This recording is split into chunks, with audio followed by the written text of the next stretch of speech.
भगवान श्री कृष्ण की लीला दो प्रकार की है। कौन कौन? बोले लीलैवं द्विविधा प्रोक्ता वास्तवी व्यावहार की। दो लीलाएं हैं, एक वास्तवी लीला, एक व्यावहार की लीला। वास्तवी लीला का नाम है नित्य लीला, नित्य विहार, और व्यवहार की लीला जो एक समय विशेष में प्रकट होती है, अवधि विशेष में, और अवधि पूरी होते ही वो लीला भी पूरी हो जाती है। जैसे भगवान श्री कृष्ण मानवीय वर्षों से 125 वर्ष का समय लेकर धरती पर आए और 125 वर्ष तक लीला करके भगवान ने लीला को समेट लिया। किंतु भगवान की जो नित्य लीला है उसमें कभी कोई बाधा पड़ती नहीं है। इसलिए हमारे ब्रज के रसिकों ने कहा नित्य लीला के संबंध में, चंद्र टरे सूरज टरे, टरे त्रिगुण विस्तार, पर दृढ़ व्रत श्री हरिवंश को टरे न नित्य विहार। नित्य विहार टलता नहीं। ब्रज नित्य है, ब्रजवासी नित्य हैं, ब्रज के ठाकुर नित्य हैं, ब्रज की समस्त लीलाएं नित्य हैं। आज भी माखन चोरी हो रही है, आज भी गोचारण हो रहा है, आज भी रास लीला हो रही है। आप कहेंगे हमको दिखता क्यों नहीं? हम लोग अंधे हैं? आँख हो तो दिखेगा। इसी ब्रज में भजन करने वाले संतों ने भगवान की नित्य लीला का अनुभव इन्हीं आंखों से किया है, इसी ब्रज में। ऐसी एक दो घटनाएं नहीं है, तमाम घटनाएं। ब्रज के एक संत थे श्री राधे श्याम बाबा गिरिराज जी के। भरतपुर तक ब्रज ही आता है, ये अपना डीग वगैरह सब ब्रज में ही है। तो ब्रजवासी बालक थे राधे श्याम बाबा। तो इधर भरतपुर के आसपास ये जो डीग इधर ही है, ज़्यादा दूर नहीं है। झाड़करी का जंगल, तो झाड़करी के वन में राधे श्याम बाबा ने 56 वर्ष एक जगह रह के भजन किया। कितने वर्ष? केवल एक दोना छाछ पीते 24 घंटे में और इतनों सौ गुड़ लेते बस। 12 मास का यही हाल था, एक दोना छाछ और इतना सा गुड़। क्या किया? तो हरे राम राम राम हरे हरे, हरे कृष्ण कृष्ण कृष्ण हरे हरे, इसको 16 न मानकर एक मानते। नाम जापक लोग तो 16 की गिनती करते हैं, इसमें 16 नाम आ गए, पर वो 16 की गिनती नहीं करते, वो गिनती करते एक। इस तरह से उन्होंने 1 अरब महामंत्र जपा। कितना? तो यदि नाम के हिसाब से जोड़ा जाए तो 16 अरब जपा उन्होंने। कितना जपा? और महामंत्र 1 को मानकर 1 अरब जपा उन्होंने। इस जप में उनको 56 वर्ष लगे। और ऐसी विचित्र विचित्र लीलाएं उनके जीवन में घटित होती थी। उनके मन में एक बार इच्छा हुई कि तुलसीदास जी को हनुमान जी ने राम जी का दर्शन कराया, क्या हनुमान जी हमें नहीं करा सकते हैं? व्याकुलता बढ़ी, हनुमान जी प्रकट हो गए। इसी ब्रज की बात है। बोले क्या चाहते हो? तुम्हारे भजन से हम प्रसन्न हैं। बोले जैसे आपने तुलसीदास जी को सीताराम जी का चित्रकूट में दर्शन कराया, ऐसे हमें दर्शन कराओ। तो हनुमान जी ने अपनी भुजा ऐसे की। बोले बैठो इस पर। वो बैठ गए भुजा पर हनुमान जी। ये झाड़करी जंगल की बात है। बोले आंख खोलो, तो आंख खोलते तो क्या देखते हैं? कामता नाथ के सामने चित्रकूट में खड़े। ये घटना लगभग 100 साल पुरानी है। साक्षात श्री सीताराम जी विराजमान। बोले है गए दर्शन? आंख बंद करो, फिर देखते हम झाड़करी के जंगल में। तो उनका गुरु जी का दिया हुआ नाम था बाबा सीताराम दास। और उनको इच्छा हुई कि ठाकुर जी के रास के दर्शन करना है। किसी ने कह दिया कि वृंदावन में सेवा कुंज में नित्य रास होता है। भोले भाले संत सेवा कुंज में चले गए, रात को छिप गए काऊ झाड़ी में। एक मास्टर और थे उनके साथ में, वो मास्टर भी उनके साथ गए तो उनको तो किसी अज्ञात शक्ति ने बाहर कर दिया रात्रि के समय। और बाबा जी बैठ कर के जप कर रहे थे महामंत्र का, तो उन्हें साक्षात श्री राधा रानी के महाराज का दर्शन हुआ।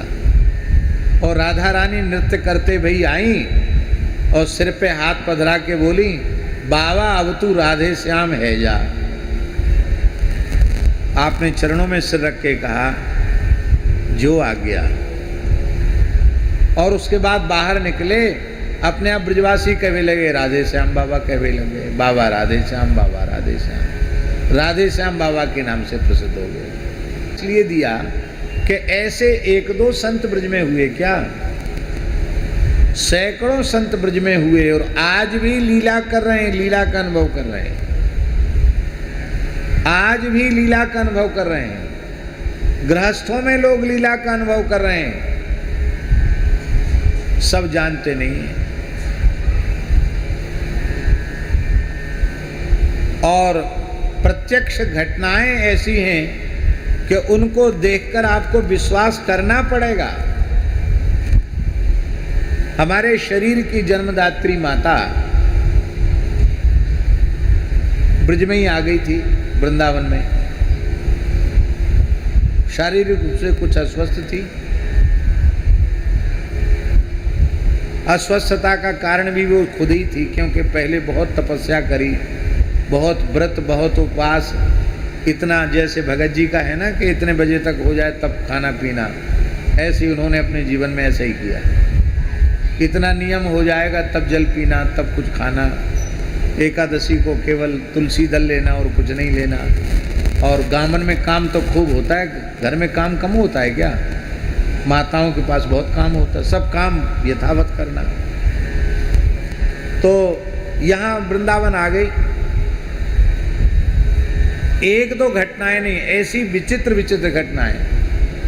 भगवत धाम जाने के, बाबा पंडित जी भगवत धाम जाने के कुछ दिन पूर्व की बात। बोली हमारे पैरों में दर्द हो रहा है, तो पेट में एक नली पड़ी हुई थी, कुछ तकलीफ थी इसके कारण। तो एक ब्रजवासी नर्स को रखा, तो उसने कहा कि माताजी आप तो चलती फिरती तो है नहीं, आप तो व्हील चेयर पे चलती हैं और इन्फेक्शन का डर रहता है, इसलिए कोई भीड़ भाड़ भी नहीं आती आपके पास, तो आपके पैर में दर्द कैसे हो गया? तो बोली हम भांडीर वन पर खेलने गए थे। किसके संग गए थे खेलने? बोले वो हमारी राधा सखी बोलती थी, राधा सखी आई थी, उनके साथ गए थे खेलने के लिए। कौन भांडीर वन? बोले जहाँ ब्रह्मा जी ने राधा कृष्ण का विवाह कराया वही जगह तो है। तो आप तो चल नहीं सकती। बोले जैसे ही राधा रानी आती हैं हमारा ये स्वरूप थोड़ी रह जाता, हमारा स्वरूप तो बदल जाता है। तो वहाँ हम खेलते रहे। और तो तुमको भेजने कौन आया? तो बोले तुम्हें दिखाई नहीं पड़ता है, सामने राधा रानी खड़ी हैं, दाहिनी तरफ रंग देवी हैं और बाईं तरफ तुंग विद्या है। रंग देवी का नक्सिक वर्णन, तुंग विद्या का नक्सिक वर्णन, जबकि उनको तो ललिता विशाखा के अलावा कोई नाम ही याद नहीं थे। राधा रानी का नक्सिक श्रृंगार का वर्णन। फिर वो उन्होंने सपना देखा तो नाराज हो गई। मैंने अपने जीवन में कभी झूठ नहीं बोला, मैं झूठ नहीं बोलती हूँ।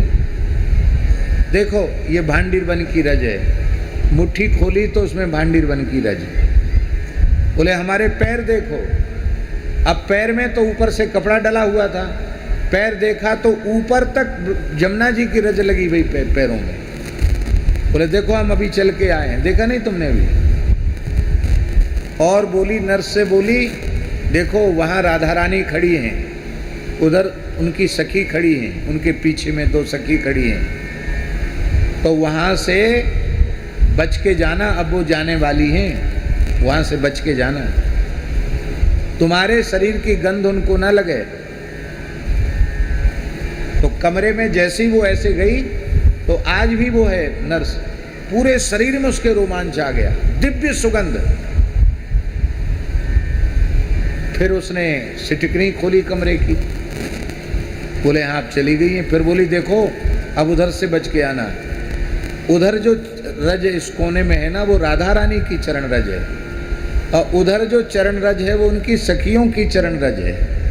तो सखियों की रज अलग रखो, राधा रानी की रज अलग रखो, मिलाना नहीं, क्योंकि वे स्वामिनी है और वो सखी हैं, मिलाना नहीं। आज भी वो रज रखी हुई है। ऐसी 1-2 घटनाएं नहीं, जाने कितनी घटनाएं। जिन संतों का उन्होंने कभी दर्शन नहीं किया, उन संतों का उनको दर्शन होता था। राधा बाबा का कभी दर्शन नहीं किया, उनका दर्शन। हनुमान प्रसाद पोद्दार जी का कभी दर्शन नहीं किया, भाई जी का बार बार दर्शन। स्वामी श्री हरिदास जी का दर्शन, श्री हरिवंश जी का दर्शन, ब्रज के रसिकों के दर्शन उनको होते। और ये बात तो अभी कितने 2 साल भी नहीं हुआ ना, है 2-2.5 साल कहाँ हुआ, अब अगली कार्तिक आएगा तब 2 साल होंगे। ये बात हम इसलिए कह रहे हैं कि निश्चल निष्कपट भाव से, ईमानदारी से जो भजन करते हैं उनको आज भी पद पद पर नित्य लीला का अनुभव होता है। तो ये जो बात लिखी है सांडली जी ने, जो कहा कि ब्रज ठाकुर जी का नित्य लीला धाम है, आज भी समस्त लीलाएं हो रही हैं। भाग्यशाली लोग उसका अनुभव करते हैं।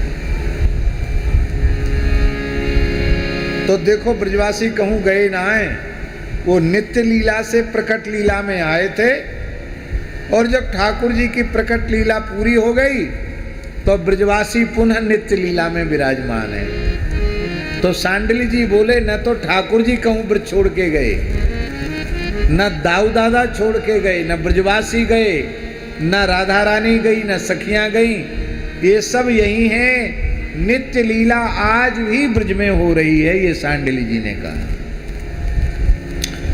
और अपने यहाँ जड़खोर में तो सौगंधी पर्वत है, सौगंधनी शिला है, जहाँ ठाकुर जी ने छू के कहा ब्रजवासी बल्लभ सदा मेरे जीवन प्राण, इन तज अनत न जाऊंगो मोहि नंद बाबा की आन।